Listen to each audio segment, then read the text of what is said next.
Welcome back to Spotlight. I want to welcome my guest, Brother Devon Osborne. Peace and blessings, my brother. Thank you. Good to see you. Good to be here. Yes. Yeah. Thanks for coming. Before I get into your plans, I just want to ask you some preliminary questions. Yeah. What motivates you again to run for the 9th District? Yeah. Well, before I answer your question, I also want to send out my condolences to Brother Garden. May he rest in peace, Mrs. Homer Garden. I remember him, speaking to me. He went to the Inter-American University in Puerto Rico, San Germán, and he told me what he had admired from me, that I was able to learn Spanish as a second language. And he listened to me a couple of times on Zerad. And every time he see me, he never passed me without hearing me. So my thoughts and prayers are with his widow, and may he rest in peace. Yeah. What motivated me, Cromwell, was the love of my country. I have a passion for people, and I, ever since I came back from studying, doing my bachelor's degree in 1995, I always wanted to make that contact with people, and I got the opportunity through radio. Zerad FM, and I reached out. I brought a program, a character, and it caught a fire. And ever since then, I just had that relationship with people, and it just keep building. The feeling just keep building. But also at the same time, you go back home, the 9th District, Virgin Gorda, Anegada, and you look at home and you see what type of islands we have, unique, beautiful, and it's a blessed place, and I say one of these days I may very well want to become the representative of my district, which is the 9th District. So this isn't just now. This was a long time ago. Yeah. Do you want to see a change in representation in the 9th District, or you want to see a change in the whole government? Yeah, I would like to see a change for the people, whoever the people want, Yes, I would like to see a change in the 9th District. And that change, I believe, is right here, right now, in front of the cameras, in front of you. I'm very confident. I'm very confident because, in 2007, I've been there, and I came out and I asked the people for that opportunity, but the people said, wait. I don't know what's going to happen this time around. They may say wait again, or they may say, okay, now it's your turn. But I would really like to see a change, and the change will be for the better. I am not, I'm not the type of person who like to lament on what happened in the past, although we have to acknowledge what happened in the past. I just want to see it get better. Okay. Yeah. Correct me if I'm wrong. I think the last election you got 46 votes. I don't know how accurate that is. Yes, but that's accurate. That was exactly right? Okay. Yes. Some say you were a spoiler because the challenger lost by 9 votes, and you would have gotten the change in representation that you said you want. Right. Does the change have to be you? Well, the change doesn't have to be me, and I said that in my declaration speech. It's who the people want, but I offer myself. Just like 4 other candidates who have offered themselves for this time around. I'm excited about it. I just want the people to understand that it doesn't matter what happened. Change is inevitable, and you can't stop change. So sooner or later, it have to happen. I'm just asking them for the opportunity now that I'm in my, I'm 41 years old. I feel that I'm at my, you will say, my peak of in terms of gathering experience on a level where I can really perform well. I think I have gathered a lot of information, but there's still a lot more to learn, But I think I'm in a position where I'm strong and I'm able to deliver the goods to the people, like many other candidates are trying to do right now. Are you going to join a party if you win, or are you going to go on the side of the government regardless of who party wins? I am for the people. The direction that the people of the 9th District want me to do, whatever they want me to do, I will do. So you consult with them, and if I they will decide that consult they want you to with the go with people the of the 9th government, you'll District. go with the government. And if they want you to go with the opposition, you'll go with the opposition. But I can tell you this. I can tell you this hands down. You have to support the government. You have to, because at the end of the day, when you oppose someone, you oppose someone without even giving them the chance to, in government, going in for the first time. You oppose them without even giving them the chance to prove themselves. Right? We had 2 political parties, the National Democratic Party and the Virgin Islands Party. They both, they have changed. Well, the Virgin Islands Party didn't change any candidates this time around, but the National Democratic Party did. And to say that I am going to go against their agenda, their platform from the get-go, I don't think it will be in the best interest of my people to do that, especially if you want to start a new beginning. So that will not be my intention. To whoever the people elect, I am, including myself. I am for them, with them, and I am definitely going to try my best to support what they want me to do. How important a role will your personal philosophy or your agenda for the district play in your associations or your affiliations? Well, it's important because it's a new beginning. It's succession planning. It's for the youths. It's having discussion with my friends. It's like passing the baton, and we want to be able to send that message that, hey, yes, there is someone in line. It's like the relay race that we are running, and if they're in a relay race, usually there are 4 people, and you don't want to take off. When it's time for that person to pass the baton, right? He continued to run. He decides not to pass the baton, and the other person, pass it on to me. He's excited. But what I'm asking you though is having a relationship with a group. So if you're going to join a party, and you said that you'll do what the people of the district who voted for you want you to do. Yeah. And I'm asking you, despite what they want, how important a role is your thoughts, your philosophy going to play in your choice? For example, if you don't agree with the NDP's philosophy or the NDP's plans for the future, are you going to join them even though they're in the government, despite you might have some disagreements with their philosophical outlook or their approach or their plans? We always have to disagree to agree.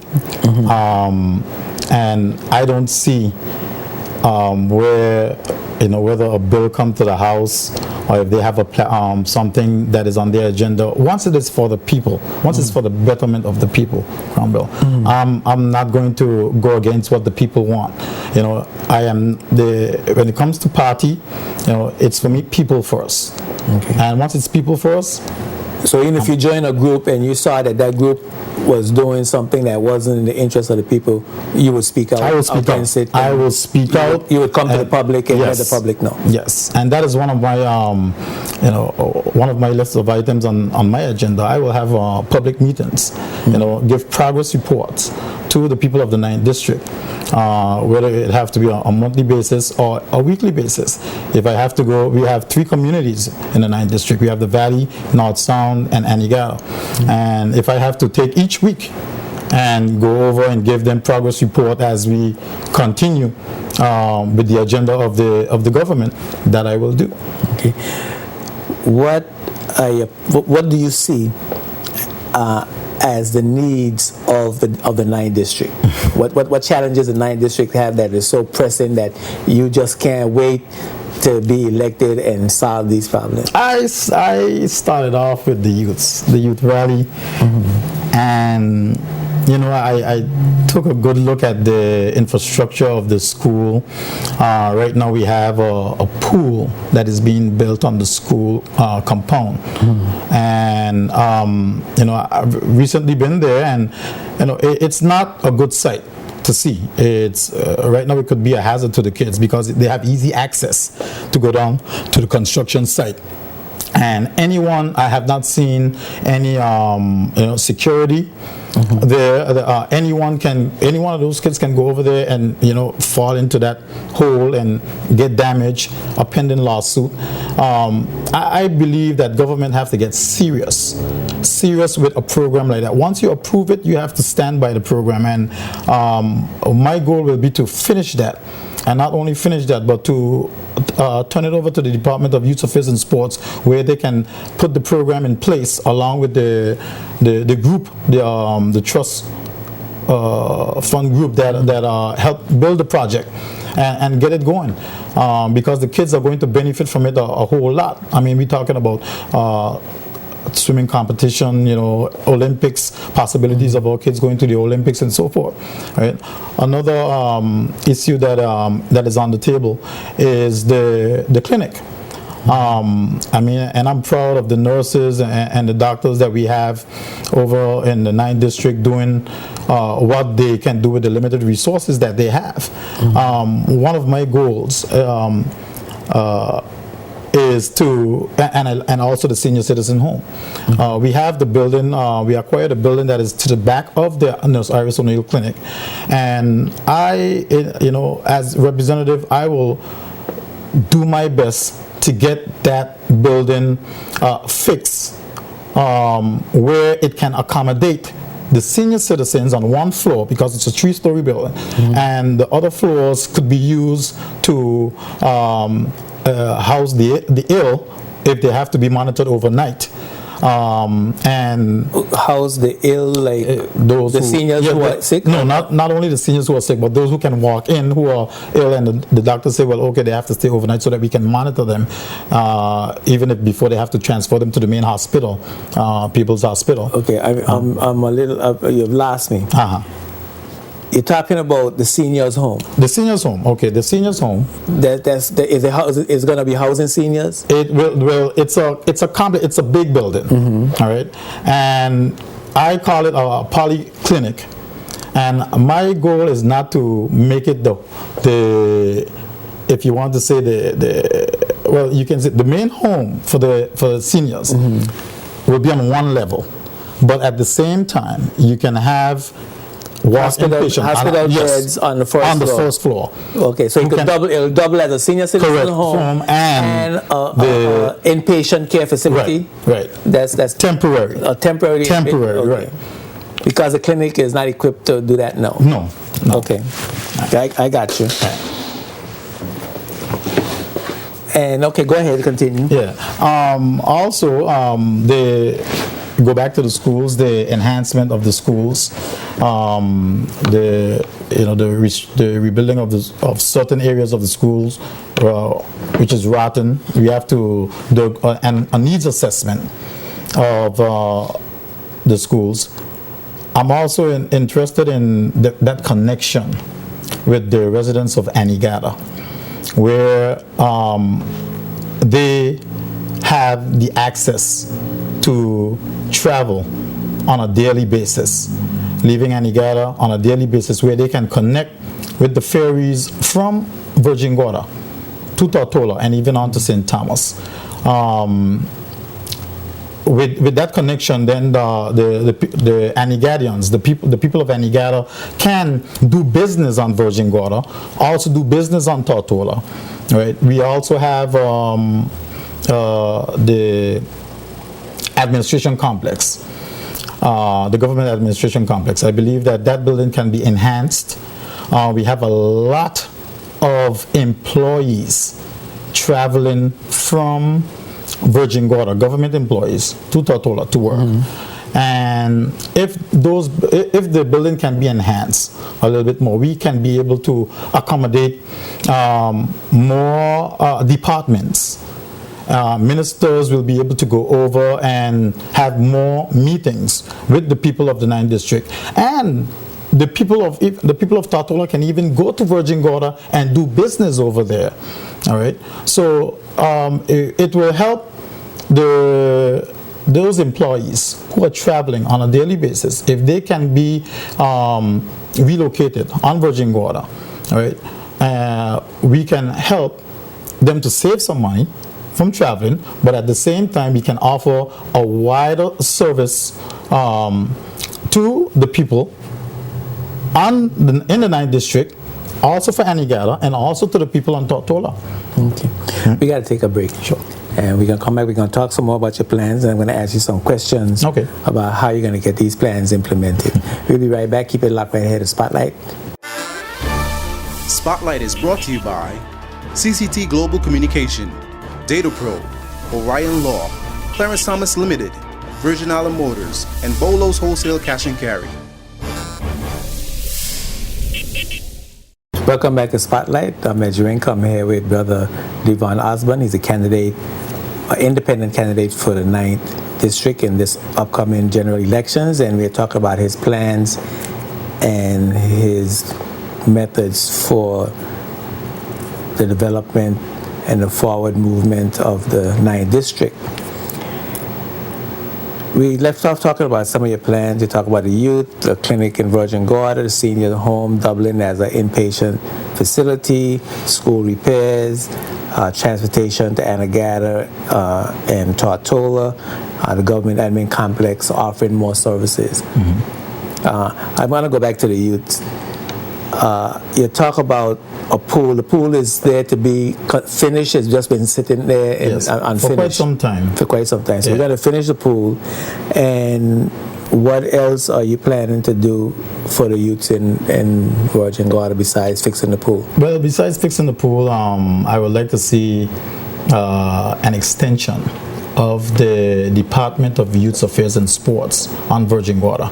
An office. You want to bring an office up there? An office where the programs can also be, provided to the youths. The after-school programs can be provided to the youths on Virgin Gorda. That's one of my prime goals. And what are those after-school programs? Well, we have, we have programs where the same pool could be used for swimming, weightlifting, basketball programs. These are activities, assistance with homework, computer knowledge, research, and to that limit, and it will have a vast amount more, to be added. Now, there's been said that the older guys take up the basketball court and the younger guys don't get opportunity to play. Is building another basketball court on your agenda, or how you plan to split up the two and have the younger people get better use of a basketball facility? I can tell you this: the project that is ongoing, that had stalled at the Brigada Flex Educational Center compound, is not only a pool; it's also a project that includes a basketball court. And once that project could be completed, the kids will no longer have to walk from the school compound to the basketball court heading towards Copper Mine. It's a project that I fully support, and I will definitely, as representative, I will sit with the team who is managing the project and figure out ways on how we can accomplish in a time frame and how we can accomplish that. Now, my plan is to form an action team, a committee in the 9th district, which comprises of people from Anegada, North Sound, and the Valley, where we can sit together and brainstorm, have a think tank on the priorities based on the agenda that I have put forward, and also their ideas and ways on how we can accomplish this mission, right? Each candidate, or each representative, I should say, gets $150,000 for the district per annum. And I intend to put that money straight into use with that in that program. How much you think that project is going to cost to complete? Did you get a figure for that yet? No, I did not get a figure. But what I can say is I know $150,000 is not going to do it. But at the same time, I intend to have a committee that is going to go on a fundraising campaign, a very aggressive fundraising campaign, where we can get the private industry to invest in projects like these that will benefit the youths. Okay. You talk about the clinic.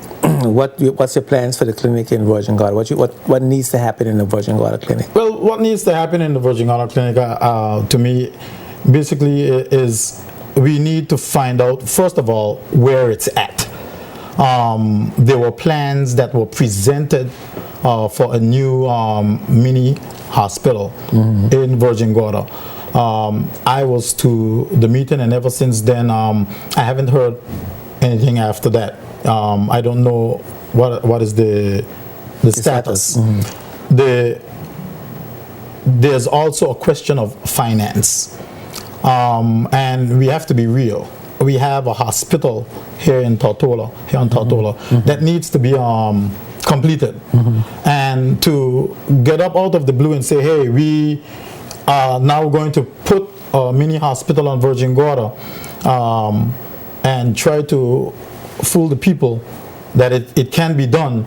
It's not, it's far reach right now. Let me just put it that way. So you think a mini hospital or even a polyclinic in Virgin Gorda is not feasible at this particular point? Well, no, a new one. What we can do is we can enhance the facility that we have there right now. We can use the building that we have purchased,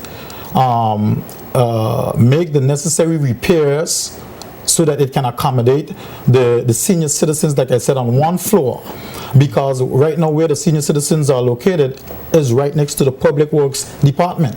I mean, I drive in there, I have friends that work there, and the first thing that you will smell is the oil from the machines and so forth. So imagine what the senior citizens are inhaling. I am thinking that what we can do is turn that building over to the Public Works Department, where the Public Works Department can in turn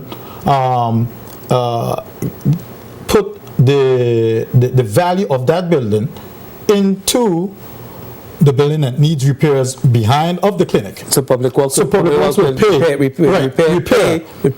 by repairing the clinic. The clinic to the back. The clinic to the back. Okay. Right. The building to the back. The 3-story building to the back. Okay. In the clinic now, what kind of healthcare provision you see happening in that clinic? For example, the Virgin Gorda needed 3 doctors, 4 nurses. What type of facility will it be to accommodate what type of patient? Virgin Gorda needs an extensive clinic that can cover the needs of basically everyone. What types of illnesses and diseases? Well, what kind of treatments you want to services you want to bring into the? Well, I would like to see treatments for where patients don't have to take the boat to get for their cancer treatments. Treatments where for asthma.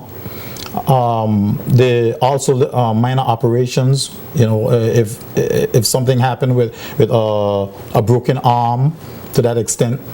A laceration, whatever that they can face, whatever illness that they can face, the clinic need to be able to deal with, and not just quickly send them down to Tortola.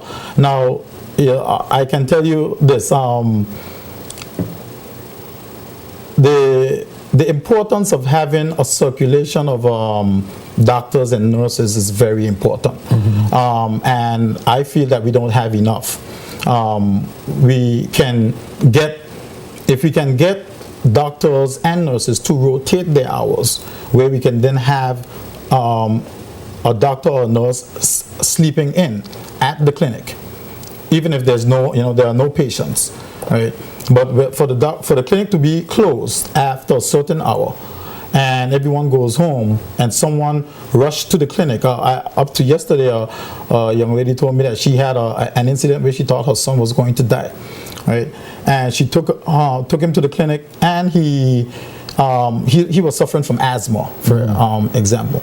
And she had to actually run. They called the nurse, but she had to actually run to go and look for the nurse, so that he can get an asthma treatment. All right. So you want 24-hour service? 24-hour service in all aspects, whatever they can provide. Now, you talk about the senior citizens home doubling as an inpatient facility.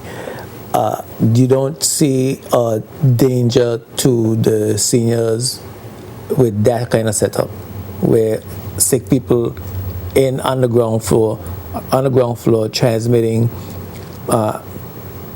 infectious diseases to seniors? I can say this. Like I said, it's a temporary. If you would like to say,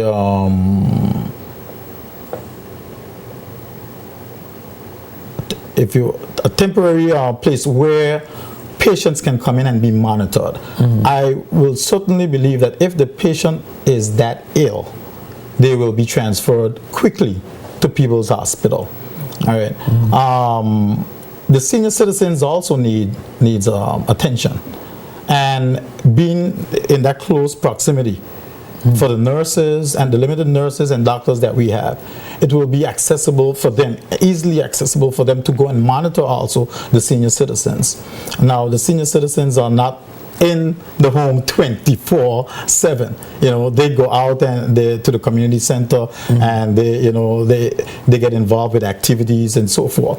All right. What I'm saying is that once we have a patient that is ill and they need to come to the main hospital to be treated, that can happen. But if it is some type of treatment where the doctor knows that that patient cannot transmit their illness to any of the seniors, but they need to be monitored. It could be also, you never know, it could be also a lady that is pregnant, and she needs to be monitored because of irregular heart rate. And they can overnight there. Okay. The schools in this is the Brigada Flex school needs repairs. Is that one? Because you talk about some repairs in the schools. Yeah. That's bad. Which school is that? Yeah, the Brigada Flex Educational Center, the Robinson O'Neill Memorial Center. I mean, some of the schools need repairing in terms of the roof, the painting, of course. How often does it get paint? And replacement of desk and chairs in the classroom. The writing on the walls. These are things that need to be taken care of. Okay. Now, Anegada, you talk about transportation between islands for Anegada. Yeah. What other issues in Anegada the people are clamoring about? I can tell you, the people of Anegada have found themselves in a predicament where jobs. One of the things that they came forward to me with is where they don't like to see people having to be given jobs, or someone coming to them or put in a position where they don't have people who are reliable enough to get the job done.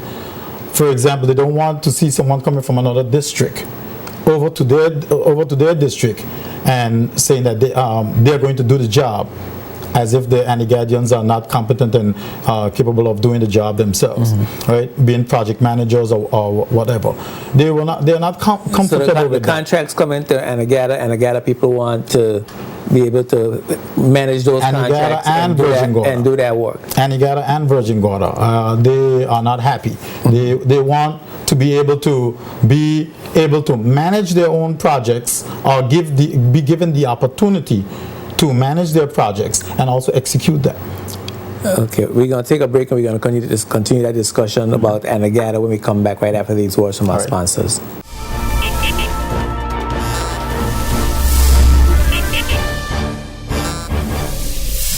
This program is sponsored by the law firm of J.S. Archibald & Co. and by the trust company J.S. Archibald Trust Services Limited, both of Roadtown, Tortola, BVI.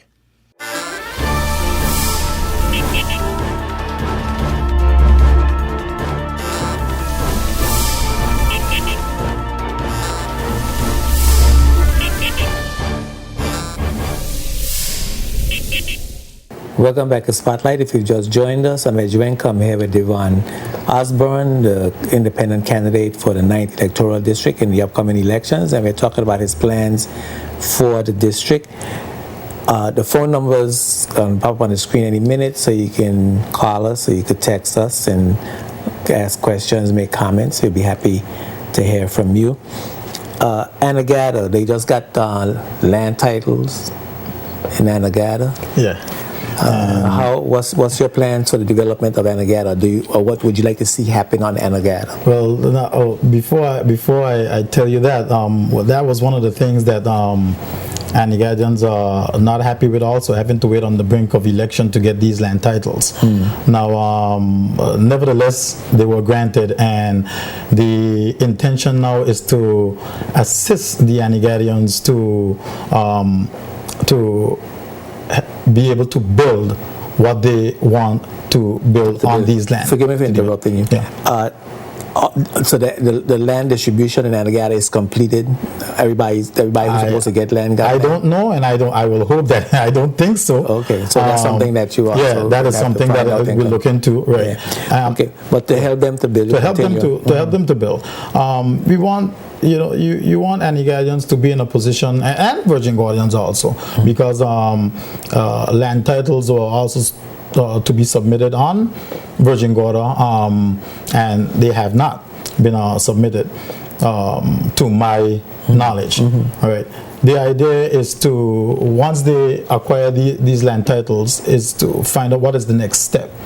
And people may go into business, people may go into putting down their home that they so wanted, or people may already have homes on these lands, all right, and they will use that as collateral to get into some type of business so that they can be able to sustain themselves, all right. So as their representative, I will go to them and find out what would they like to do now that they have acquired the land. And for those who do not, and those who have, once land becomes available once again, all right, that then we will take the same approach.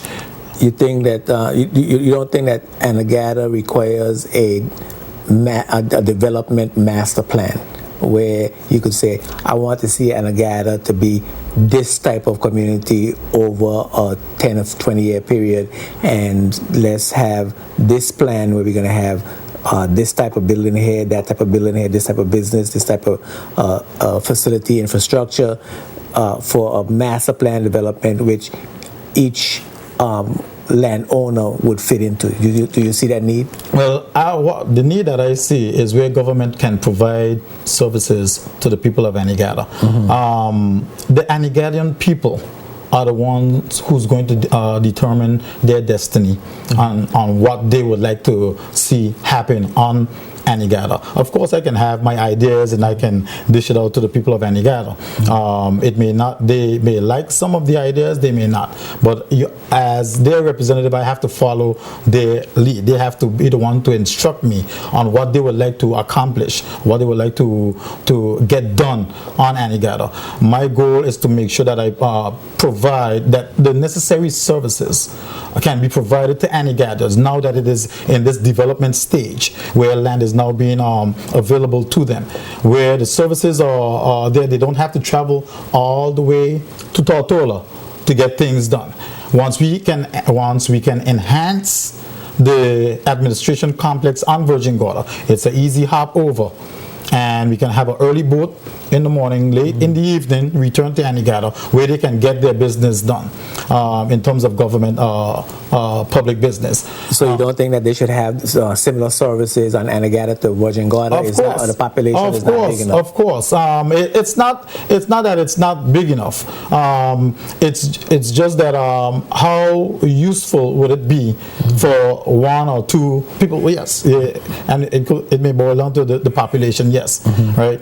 So you want to make it accessible to them. That's the importance here right now. We know that the Virgin Gorda have a larger population than Anegada, and we want to make sure that they are able to do their business, their public business, which as convenient as possible to them. Okay. It says Virgin Gordians need land and low-income homes. How will you assist? Simple.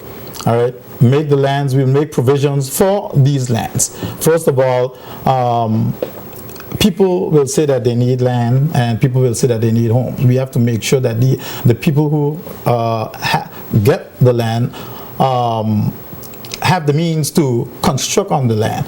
I made a statement in my first speech. What is the sense of getting land when you're just going to go there and stand on it and look up in the sky and rain come and fall?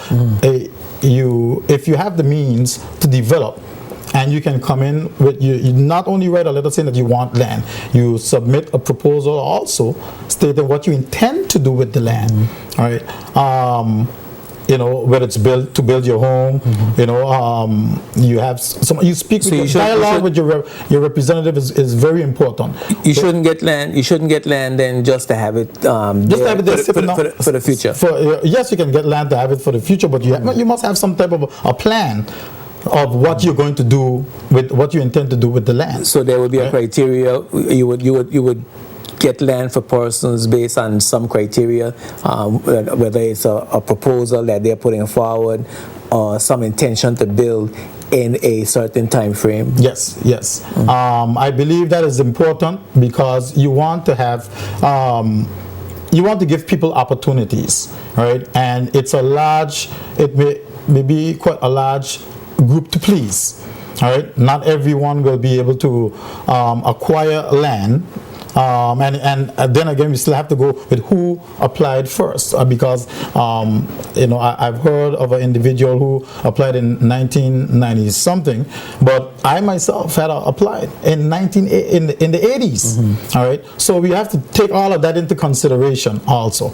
All right, but it's not that it's not the final thought where you have to have a plan. You have to, because you may have a plan, but someone requested it way before you. All right, so you have to be able to listen out to that person also and find out how best you can serve each and every one needs. Recently, Little Licks Bay owner sold the hotel, leaving the staff without a cent and labor. Nobody cares. Do you care? What will you do? I care. And what will you do? I really care. I will have that matter investigated. I don't have the necessary information to challenge such a problem. But it was, if it is a matter that needs to be investigated and brought to the attention of the members of the House of Assembly, I will do it. All right, because we have to really look out for the people. The 9th District traditionally has had, historically has had challenges with employers. The workers in the 9th District, I've gotten many complaints about many of particularly the major hotels in Virgin Gorda. What will you do to assist those workers in Virgin Gorda to get the help that they need in dealing with their employers? The current representative seemed to be unable to help them, at least so I've been told. It's a matter of taking your problem to the Department of Labor, where they need to be listened to, where a senior officer will listen to whatever the problem is. They can even bring it to their representative, myself, and I will take action, whatever needs to be done to get it done, but it have to go through the correct channels, right? To be able to find a solution. What if the correct channels are not working in the interest of the workers? What if the correct channels are taking the side of the employer? Well, I would not speculate and say, if it doesn't, there have to be a solution to a problem. Where there's every problem, there's always a solution. And I mean, how far would you prepare? How are you prepared to put? That's it. The people hire you, and you have to go all out for the people. I have a situation now where even the minister can't control the commissioner of labor. I mean, everyone knows that what the commissioner of labor is doing is wrong, and all the evidence is there, and still the laborer can't get any redress. Well, and this has been going on for almost a year. Yeah, well, and that's sad. And if that has been happening, it's sad. I don't know. Even the deputy governor and the governor don't seem to be able to do anything with the labor department. That is really. I want to know how you're going to get something done with it. That means that the government is out of control. I'll take it to the people. I'll take it to the people. The people, like I said, the people are the ones who elect their official. All right, and their representative, and I'll take it to the people, and I'll get advice from the people on how to get this problem solved. And as a matter of fact, if it reached to an extent where our senior officers can't deal with the problem, they should not be there in such a post. You say he does not have some good. He does have some good ideas, but where is he going to get the funds from? Then he was talking about a local person to deal with the work on Anagata. That was my next question. I didn't want to ask it quite so soon, but you have a lot of you have a big wish list. Yes. You have the youth. We all. Yes, you have the youth. You have the clinic, the seniors' homes, the schools, Anagata, development, transportation for Anagata, and enhancing the admin complex to bring services to Virgin Gorda and Anagata. Yes. And you're only getting $150,000, you said, from the politicians' stipend. Yes. Where the money gonna come? Well, like I said, Edwin, my goal is to put a committee in place, and we are not only going to depend on the government stipend that will be there. What we are going to do is we will have an aggressive fundraising campaign, okay, to try to obtain as much funds as possible. Then we will prioritize in the first year this based on the funds that we have. And the campaign doesn't stop; it continues. We always ask for people to invest, the private investors, to invest in the community, because it's also going to benefit them, right? So we are going to have a very vigorous campaign when it comes to raising funds. You're talking about millions and millions of dollars. Millions and millions of dollars. So you're not playing how you're going. We have. It's not impossible. We have millionaires living in the 9th district. We have people who are willing, just like how they donated the Berkeley Hall here in Tortola. All right, they can donate something of that extent on Virgin Gorda. It could be the clinic. We can't underestimate our ability to try to get things done. I am going to be aggressive. So that seems to be the method of getting help in Virgin Gorda. You're the second candidate that said they're going to beg for the money. So that seemed to be the way out in Virgin Gorda, to beg for the money. Well, we're not only begging, we have to show where it is a need for those who reside there also. We have Sir Richard Branson, who is on Nicker Island. We have Mr. David Johnson, who is up at Oil Nut. All right, and the many others. We have Mr. Morgan Freeman, who have a home on Virgin Gorda. These are people that when you sit with them and you explain the need of the community, all right, there is some way, right, that they can contribute and not only contribute, they can be a part of, because they are a part of the community. All right, and what affects us can also affect them. All right, so there's no ifs or buts about it. You know, it's a plan, and we would like to I would like to execute that plan with the assistance of the people of the 9th District, and I'm confident that we can do it. Okay, Virgin Gorda is perhaps the major tourist center. Well, I should say the 9th District. Yeah, the 9th District. Yeah, I have to can't forget it. I have to continue to remember that. You have to continue to remember that. Yes. Yeah, is a hub of tourism for the entire BVI. Yeah.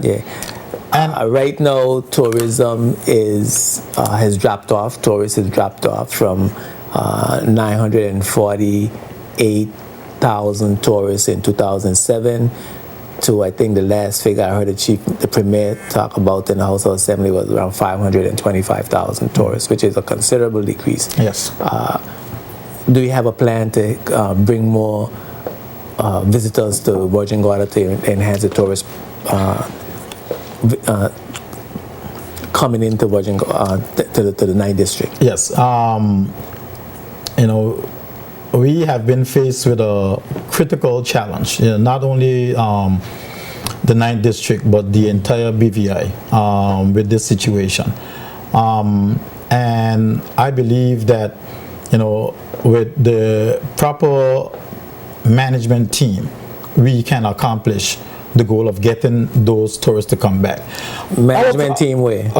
Within tourism. In the tourist board? In the tourist board, yes. Okay, so you don't have the confidence in the existing management team? Not that I don't have the confidence. Up to this point, I have not. I am not satisfied with a report saying that we are going to get such. Right, we are going to lose so much clientele. Right, if we are going to lose so much clientele, it basically means that they are not doing what they're supposed to do to get the clientele here. We have a challenge, Cromwell, and it's not our product. I'm confident that it's not our product. I travel a lot. You know, I go to the States and to Puerto Rico, St. Thomas, and when I come home, it's like, wow, it's a beauty. Many of us don't. Many BVI landlords travel also. A lot don't travel. Our problem is getting the clients here.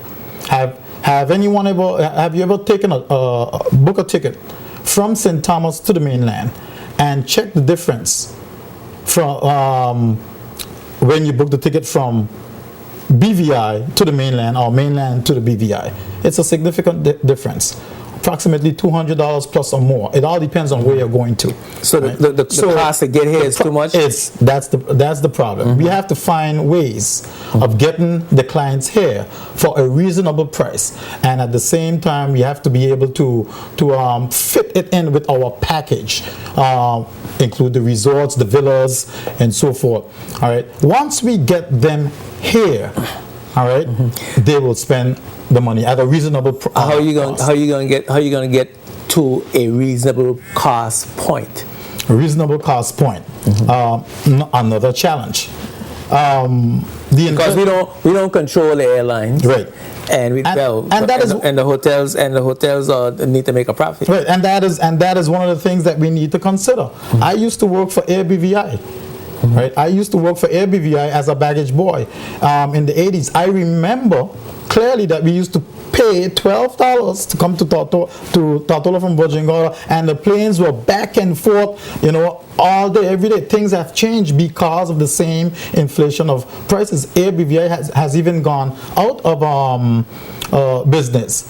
We had, over this past 4-year term, American Eagle coming over to the government, asking the government to subsidize for empty seats. Right? And I'm thinking, hey, why do I have to pay for an empty seat when you have the monopoly? And you jack your prices up at a particular point in of the season so that you can reach your target price.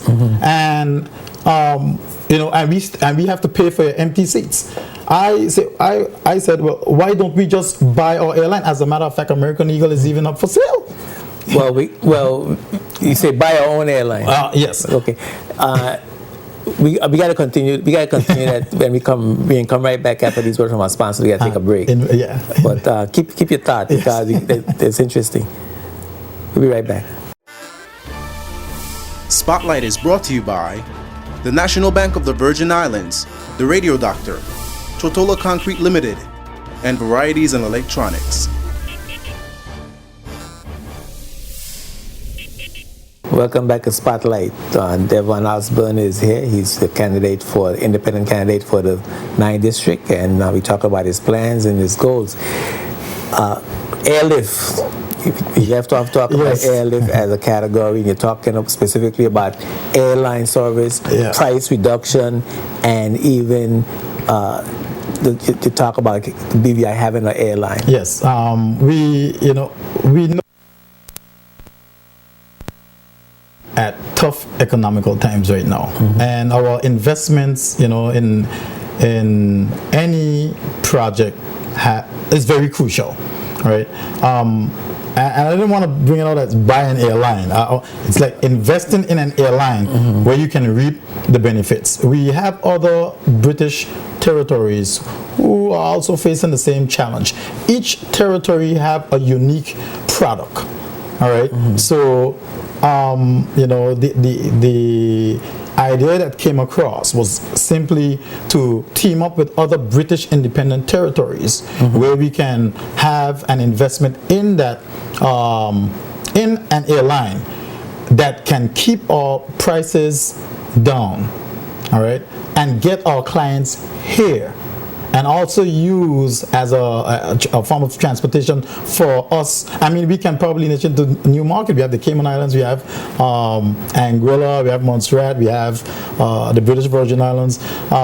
So you're talking about governments of the overseas territories, governments investing in an airline. In an airline. Have you looked into developing airline from the private sector? From the private sector, a local airline from the private sector. Well, we have airlines in the private sector. You don't know how far-fetched their idea is, or how, if they have taken the task to try to develop their airline so that they can travel and provide the services when American Eagle is giving us a very hard time. I know of one particular airline that had some challenges, our local airline that had some challenges with other airlines, and I don't see where we as a government who is elected by the people should have our own local airline having challenges to fly into other territories when we are here to assist them. It dazzles my mind, because here we have a potential for development and having our own airline, whether it is publicly or privately. I mean, we can even take the direction of as a government of supporting. But none of the politicians, including yourself, because just now you want to farm our airline with other governments. None of the politicians. It's an option. None of the politicians, including yourself, that I've spoken with on this show, have first thought of looking at the expansion of a possibility of an expansion of a local airline. What's your view on BVI Lander first? 100%. 100% BVI Lander first. So do you support, were you in support of the Bywater project? If I was in support of the Bywater project? No. It was not? No. Okay. And when you say BVI Lander first, what does that mean to you? BVI Landers have to get the opportunity to reap the benefits from every business project that happens in the BVI. Whether it's investments in developments for hotels. We need to have an option or a clause where we get the opportunity to also invest in these projects. So there must be a clause, where BVI Lander get that opportunity. We just can't sit back and grant alien landholding license to developers who wants to develop, and they don't create something where BVI landers can get up 20% of what is being invested. We have the BVI investment clubs. We need to be able to provide for all people who can be a part of. But none of the politicians, I've yet to hear a politician, unless I draw it to your attention or draw it to their attention, none of the politicians are saying, I'm going to look for BVI lenders. I'm going to see what's there in the BVI. I'm going to see what talents we have, where the money is in the BVI. How can BVI lenders own the means of production of wealth in their country? Whenever we hear about our needs, the first thing the politicians say is, let's look outside. Let's bring in an airline from someplace else. Let's bring in a consultant from someplace else. Let's do this from someplace else. But yet, you tell me, you BVI Lander preferred. You didn't speak out against the Bywater issue. Yes. And what was the reason for that? Simple. I'm hired as a press secretary. As the matter of fact,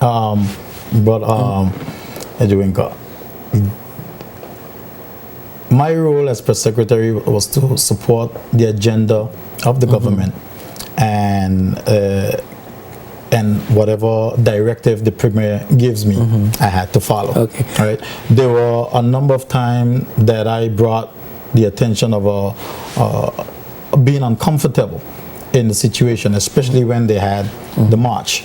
I felt that not only me, but someone needed to go out and say that we heard. We you are people too. Okay, we see what you're doing. We are listening, and just don't turn a blind eye. And I didn't feel comfortable in that aspect. So the press secretary job, although I acquired a lot of knowledge and so forth, I was in a very tense situation, uncomfortable situation. I understand that, and this is really an important issue, because it's not so much by water, but it is representation. The character of the politicians, and we were talking about that earlier, when politicians toe the party line, and regardless of how wrong they think the party line is, they feel that because they're part of the party, they have to stay with that and not say anything about it. Now, I understand this is a job and you need to pay your rent. and your bills. Yeah. And so there's a different challenge to perhaps a politician, but you could see a similarity and a character trait that would stand for a principle, no matter what the position is. Right. And it's like I said, it's a sad situation. My mom always told me, whenever something starts wrong, it always ends wrong. Right? You can't start something wrong and end up right, because it didn't start right. All right. And I believe that if we had just I know that in the premier's office, there was dialogue. All right. What I'm saying is, but I don't want you to harp on the Bywater issue. Right. I switched over to a character issue.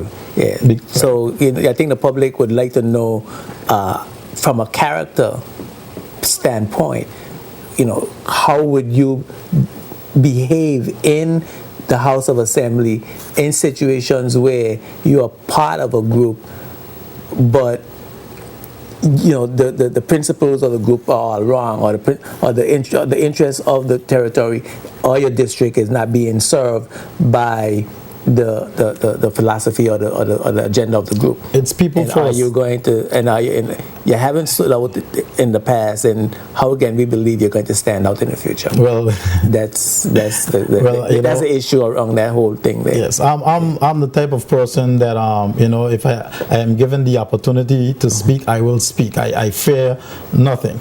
Right, but at the same time, I have to respect the post that I have, and many may bring up something else, right, that I have in mind right now.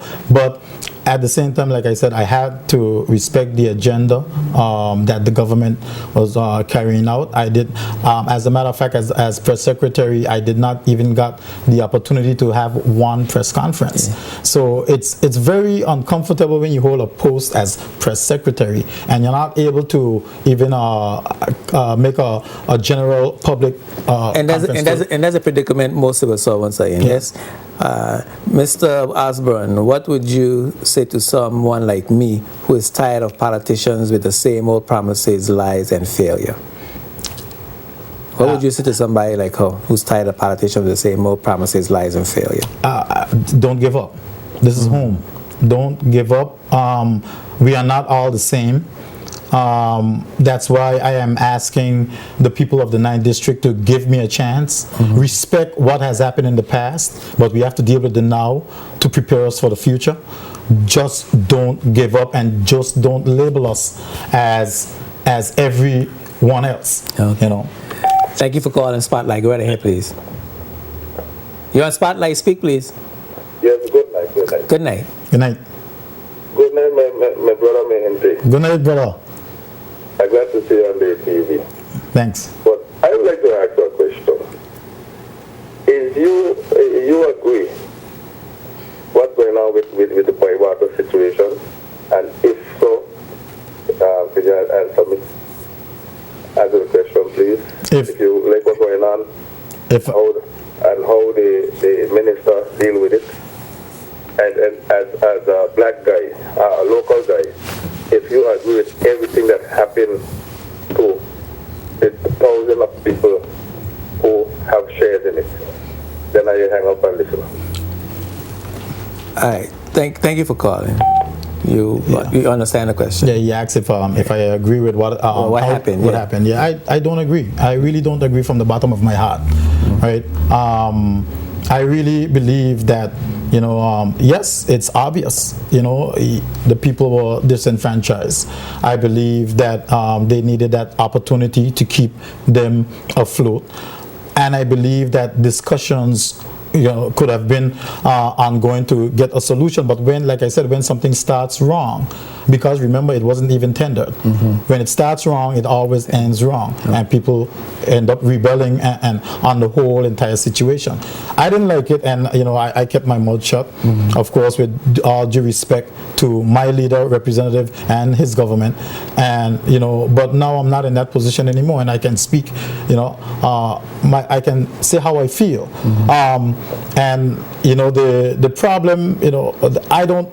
That's why I'm talking about dealing with the now and moving forward, because I, as the new representative of the 9th District, I don't see such or I don't anticipate problems like that happening anymore, because we will speak out, and not only speak out, we will not support any bill or any project to that extent that has been brought to the people, and the people are surprised that they did not get the opportunity to invest and reap the benefits. Okay.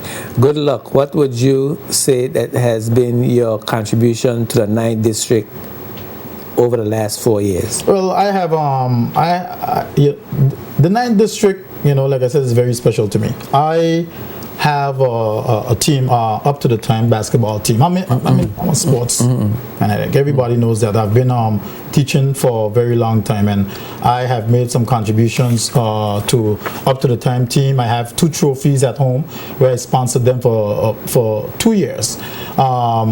You can only do so much with what you have. I'm not Mr. Rich. But I see, it's an area that I, love wholeheartedly, and I supported a team. I contributed to that team, the Up to the Time team, and we won a championship and became first runner-up in another over the past 4 years. And even if I'm not elected to the House of Assembly, I intend to be more active within the community to get things done, because I started off my campaign with the youths, and I was overwhelmed with the support. You know, the children that were there, the performance, the participation. It was shocked that I even lost my voice that evening. So expect that from me. Okay, let's go to the phone. Thank you very much for calling Spotlight. Go right ahead, please.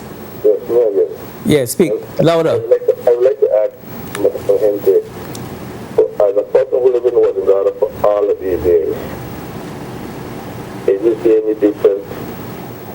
Anything happen to Washington for a longer time? If you live in the car, a pastor, speak out, and some people maybe take it to ragged to say here in the peace. It seems like in television, as you speak your mind about your country and you don't like what's going on, people label you as you backing a party, which you don't have to back a party. So let me ask a question. So you living up watching God for all of these, they will have some of the representatives. Tell the people if any different for all these years, you think people living there. All right, thank you for that call, brother. I think you asked the question twice. Okay, thanks for that call. All right, the people in the 9th district they're not blind. We know what the ills are of our district. Many of us, don't know everything. Sometimes things become a surprise to us. But, everyone have that right to speak their mind. Everyone have that right to say what is bothering them. I exercise that right. Anyone in the 9th district can exercise that right, and we have to respect that. Right? At the end of the day, a good is going to come out of it. So if we were missing something that was not completed, we are hoping that with this new representation that you're about to get, you will be able to obtain it. So the ills of the 9th district, there are lots. I in my campaign youth rally in North Sound last Saturday, I brought a few of them out. But our goal is not my goal is not to lament on the ills of the past, all right? Because we also have to look at the good that our representative has done for the district, and he did help a lot of people, including myself, all right, including myself, that I wouldn't I don't have to bring publicly to the table. But we have to also recognize that when it's time to move on, to progress, all right, we have to accept and be able to move forward, and don't be afraid. All right. When last you visited the Robinson O'Neill Memorial Primary School? Because I know that the roof have been repaired recently, and every time school gets ready to reopen, it gets painted. So what are you talking about? Well, Robinson O'Neill Memorial School, we have the school grounds. And by the way, I visited Robinson O'Neill Memorial. The last time was before the youth rally, where I was promoting the youth rally, and I was asking students to get involved in the youth rally competition to sing or rap for Better 9th District.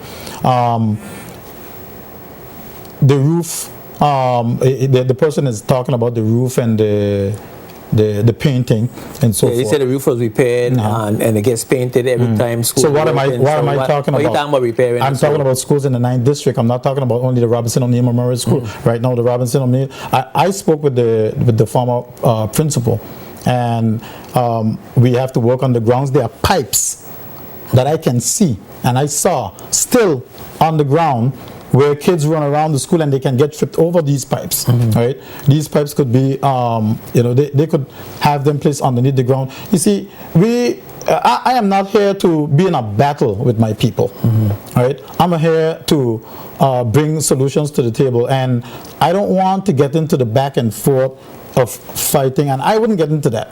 I would listen. I want, so what I'm talking about is the whole 9th district, the concept of solving the problems of the 9th district. And I know the Brigada Flex Educational Center have ills. I know the Robinson O'Neill Memorial Center have stuff that needs to be fixed. And of course, the Anegada School. Okay. There's a little... Go ahead. Sorry. There's a little island in the Grenadines whose slogan is "A little trouble to get there, but it's worth the hassle." If we have a good enough tourist product, the price to get here won't be such an issue. That's a comment. Do you agree with that? Go again. It said there's a little place, it's a little island in the Grenadines whose slogan is "A little trouble to get here, but it's worth the hassle." If we have a good enough tourist product, the price to get here won't be such an issue. Well, as for the Grenadines, the price to get here is an issue. It is an issue, and it's not only with getting our clients here; it's also with our food. It's with everything that we have to import. The price is skyrocket high, and it's something that our government needs to look at.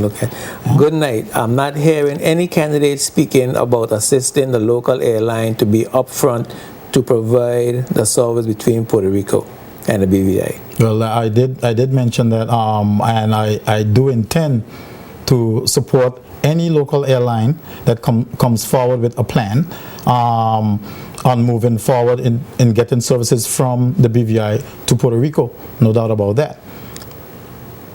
Okay, let me see now. We need our own generator. We are treated as third-class citizens. Free electricity. What are your plans? You need a generator, a new generator. You said we need our own generator. They need our own generator. We need our own generator. We need a lot of stuff.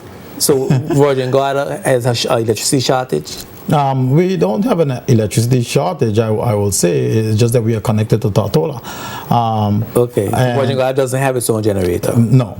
Oh, okay. And we will. The people would love to see us, have our own generator over there, which again may very well provide more jobs on the island. But at the same time, we have to also consider getting away from fuel. We have to think about the future wind turbines and so forth. It's a plan that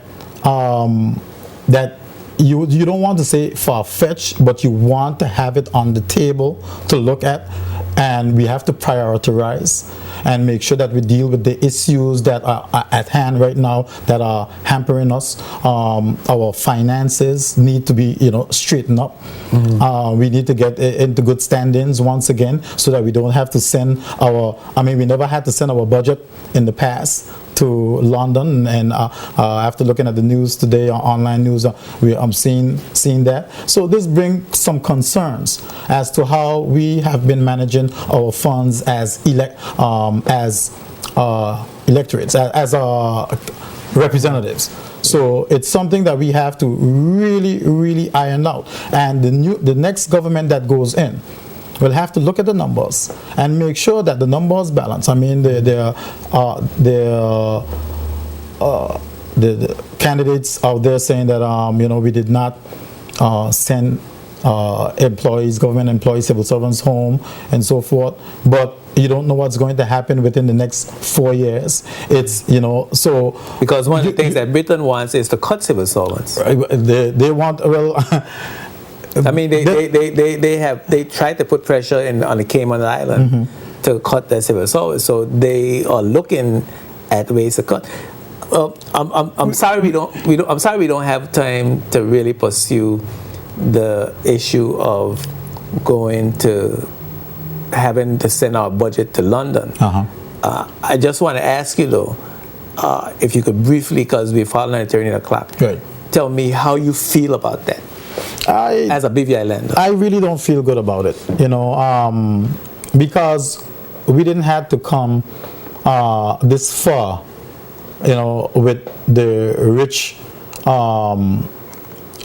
the resource that we have. to now have to present a budget to London. We can't get the approvals for projects to be completed. It's not a good feeling. It tells us that something has been going wrong, and it has been going wrong for quite some time. I feel like as a BVI lander, we have been emasculated. And I won't tell you what I really want to say. Yeah. Well, I feel that, but what I do feel, and I have hope, that we can fix the problem. And we need to fix the problem. And the BVI, the people of the BVI needs to be aware that this is what is happening. Well, they're now aware. And the only way that we can fix the problem is if you start afresh, start anew. Because if you go back to the old, you get more of the same. We have to be able to give our young, aspiring candidates who are willing and able to do this work. Okay, not just someone who has been put up there, who are willing and able and demonstrating that they really want to do this work. They really want to solve this issue. Give them the chance to solve this issue, all right, so that we can move forward as a country. After all, I mean, they say the youths are the future. The future is here, and the future still don't get a chance. I think that's a good note to end. All right. Because we are way past the time. All right. And I've gotten most of the texts. So, and I think that was a great little speech at the end there.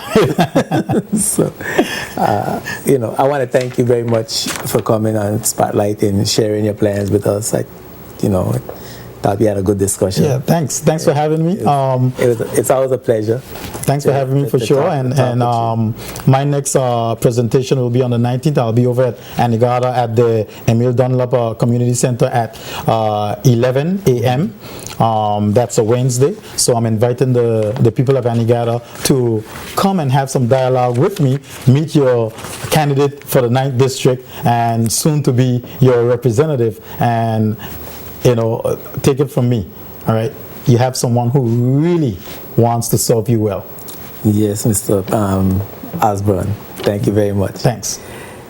All right. Yes. Make your switch.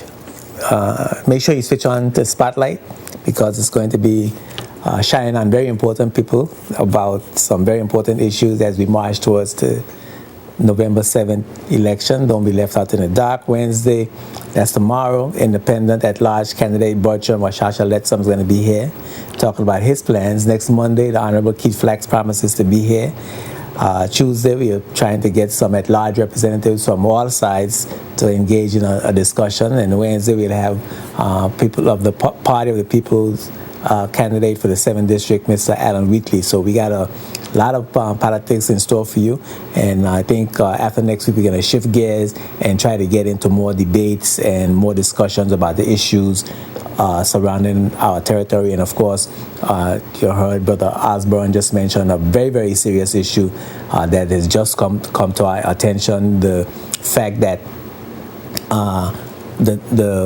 the borrowing guidelines have to be discussed.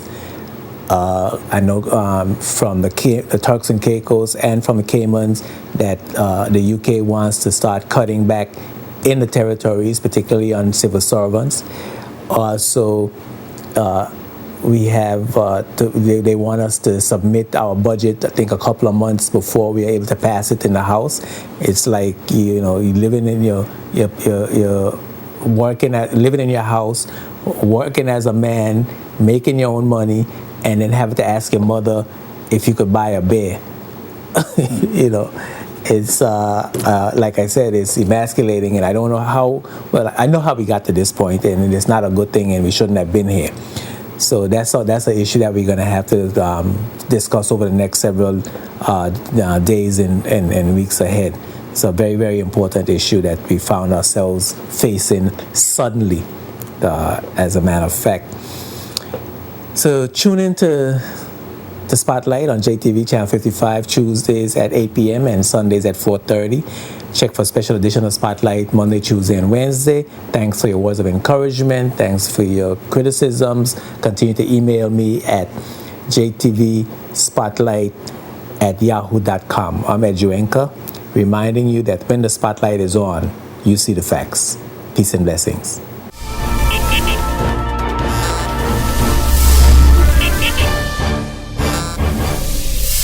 This program is sponsored by the law firm of J.S. Archibald & Co. and by the trust company J.S. Archibald Trust Services Limited, both of Roadtown, Tortola, BVI.